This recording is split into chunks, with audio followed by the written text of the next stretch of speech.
নমস্কার, আমার নাম মালবিকা দাস। আজ আমি যে কবিতাটি নিয়ে এসেছি সেটি হল কবি জয় গোস্বামীর কবিতা জল হাওয়ার লেখা।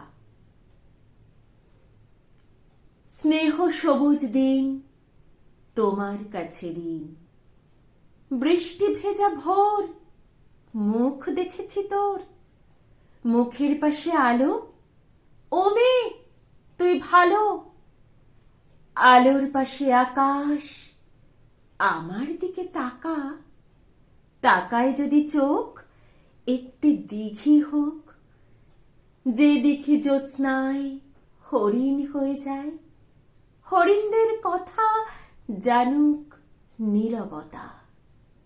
নীরব কোথায় থাকে জলের বাঁকে বাঁকে, জলের দোষ না তো, হাওয়ায় হাত পাতো, হাওয়ার খেলা সে কি মাটির থেকে দেখি, মাটির গুণ হবে কাছে আসুক তবে। কাছে কোথায় দূর নদী সমুদ্র, সমুদ্র তো নোনা ছুঁয়েও দেখব না। ছুঁতে পারিস নদী শুকিয়ে যায় যদি, শুকিয়ে গেলে বালি, বালিতে জল ঢালি, সেই জলের ধারা ভাসিয়ে নেবে পাড়া। পাড়ার পরে গ্রাম, বেড়াতে গেছিলাম, গ্রামের কাছে কাছে নদী শুয়ে আছে, নদীর নিচে সোনা ঝিকোয় বালুকণা।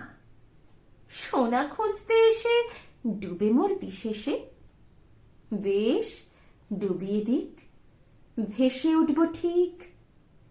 ভেসে কোথায় যাব নতুন ডাঙা পাবো, নামটি দেব তার সোনার ধান, আর বলবো শোনো এই কষ্ট দিতে নেই, আছে নতুন হাওয়া, তোমার কাছে যাওয়া আরো সহজ হবে।